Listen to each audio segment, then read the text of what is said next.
You know, I am driving out of the state park for a moment to go get some things because last night I definitely had forgotten some things because I have been trying yesterday to get other people to come with me. They said they were going to come with me, and then, like, I wasn't getting an answer as to if that was correct, like if they were really going to come or if they were just kind of playing along, and they were just kind of playing along. So nobody came.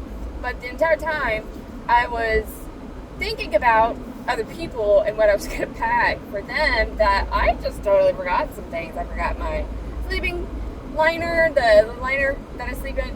Luckily, because I can tell, even it's hot as fuck, but even so, like come early morning, I get really cold, and so luckily I had a towel that I slept with last night. I got cold. I slept with a towel, but all's well. But as I'm driving out of here, a trooper did one of those things where it's like if you have your hand on the wheel, they're kind of like, like that. And I did the same thing, like, and it's like it's such a small gesture. And living where I live now, that's not something that's normal, unfortunately, because when I lived in the country, you went through the back roads all the time. You back road everything all the time. It was fun. I don't know. Like, when I was in high school, this was obviously prior to fucking technology. We would just get in the car and go smoke and just drive around on the back roads, and it was fun. Like, we had fun. We didn't have a destination. We would just drive around. It was fun. Listen to music. And, during your drives on those back roads, you would often get somebody who's, on the steering wheel. This is me on the steering wheel, just a wave. And it's so sweet. And I thought it kind of made me feel good that happened, because it's not something that happens anymore. And you can obviously tell people, small town people from city people, which is funny. I mean, to each their own. I have been in both worlds now, traveling around Dallas for sure. It's something crazy. You can see my eyeballs, but like they're really wide. It's something it's something very crazy, because it's not something that was normal for me for a long time, and my mind slipped and things went different. So and I can't talk about much about my experiences there, but to say the least, it is definitely not the typical experience of people that are going in that direction. It is definitely the untypical situation, especially for a very small white girl, to say the least. But yeah, it just kind of made me reminisce when that state trooper, whatever you call them, they're not troopers. What are they called?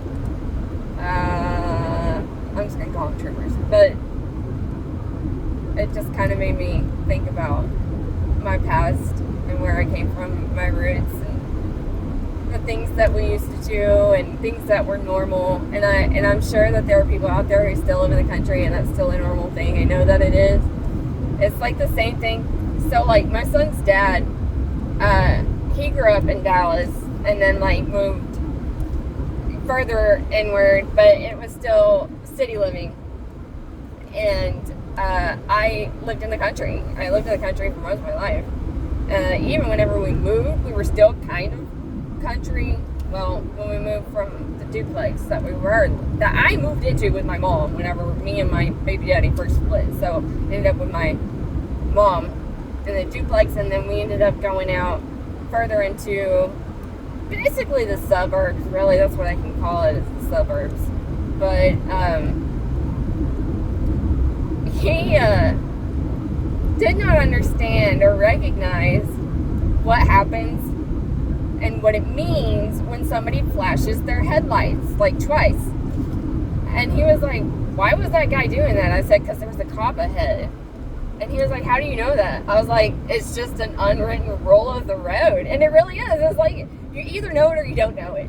And like, and sure enough, down the road was a cop. It's not like we had Waze back then either. So there was a cop, and he was like, oh. So that's just like kind of the contrast. Shut up, you bitch. It's just kind of the contrast between city living and country living, and it's kind of cool being in both worlds now. It's sometimes I seriously do not like driving in the Metroplex for sure. I still don't. But on my adventures through Texas recently, I found myself in the Metroplex quite a bit. So, yeah, it's just been interesting.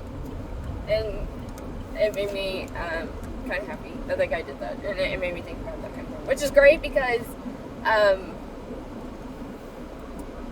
I felt pretty shitty about last night and yesterday because of the way that it went. So, I'm at the gas station. And then I'm gonna... Yeah, so things did not go well. I do have some footage that is from of some crazy funny things because there was a piece of wood that was like kind of still on fire when we first got there, and so then we decided that we were going to make this fire when my friend was still there. He had booked the other campsite, so that's how I managed to get like this huge ass site. So he had booked the other campsite, and I booked the one campsite. And he had come up in there, and I was like, hey, I need ice, and I need sunscreen, and then I like realized I needed a whole bunch more. But, so he came up there, and we were trying to start this fire, and it's hilarious. It's hilarious. That's the best I can describe it, because, there is a thing with, like, using, kindling, using Doritos for kindling, and it is true. I don't remember where I found that information, but it's true. And then I was saying that we were feeding Satan Doritos, and then later that night, the deers came, and it scared me. It almost like borderline like skinwalker bullshit. But I have some footage of them. But really, the main point of the story was that when I passed that guy and he waved, and it just kind of reminded me of being in the country.